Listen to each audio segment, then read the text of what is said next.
Good morning, everyone. I'm Genefa Nakwa, and my partner is Rhoda Mayan Sagbed. Today, let's talk about modern arts.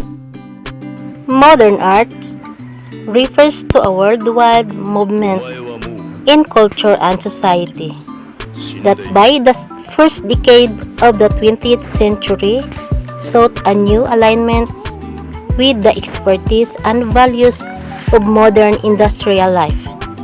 Building in 19th century precedents, artists around the world used new vision, materials, and methods to make artwork that they felt better reflected the realities and the hope of contemporary societies.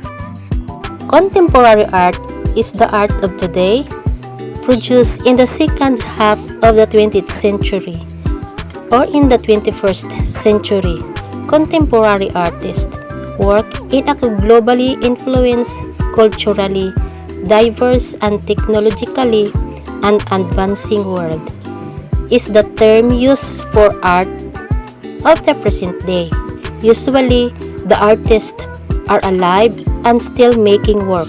Contemporary art is often about ideas and concerns rather than solely and artistic. How are they different?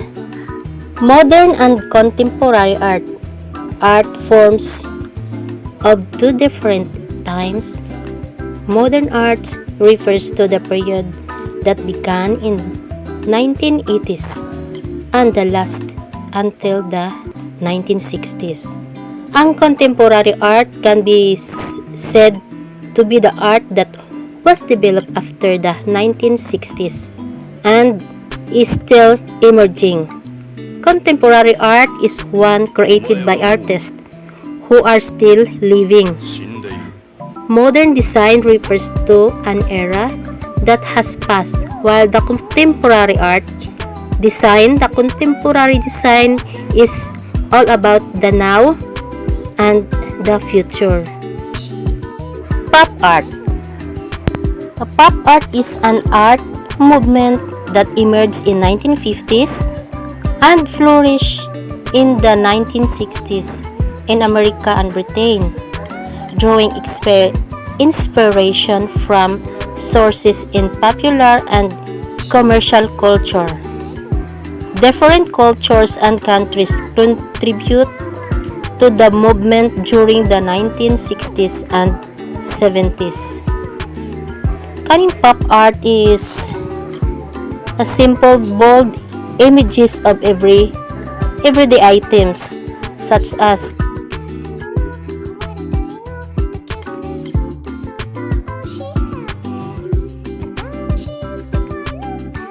neo-pop art.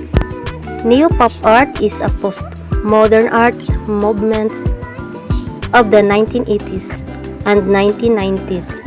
The term refers to artists influenced by pop art such as Jeff Koons and Sam Habertory in the USA.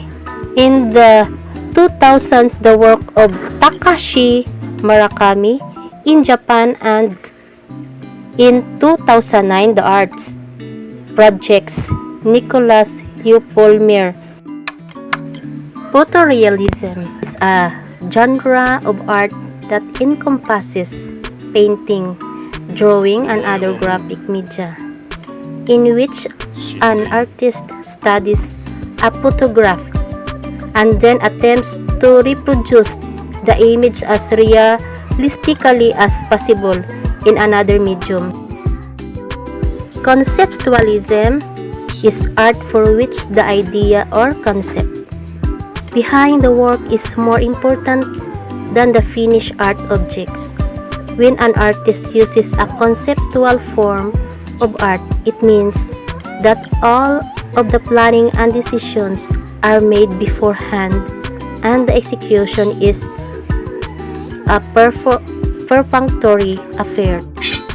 Performance art is an artwork or art exhibition created through actions executed by the artist or other participants like dance, music, opera, theater, and musical theater like magic illusions, mime, spoken word, puppetry, sa circus arts, performance art. Installation arts. Installations arts is an artistic genre of three dimensions work that are often site-specific and designed to transform the perception of a space. Earth art. Land art, variously known as earth art, environmental art, and earthworks, is an art movement that emerged in the 1960s and 1970s, largely associated with Great Britain and the United States, but which included examples from many countries. Street art. Street art is an official and independent visual art created in public location for public visibility.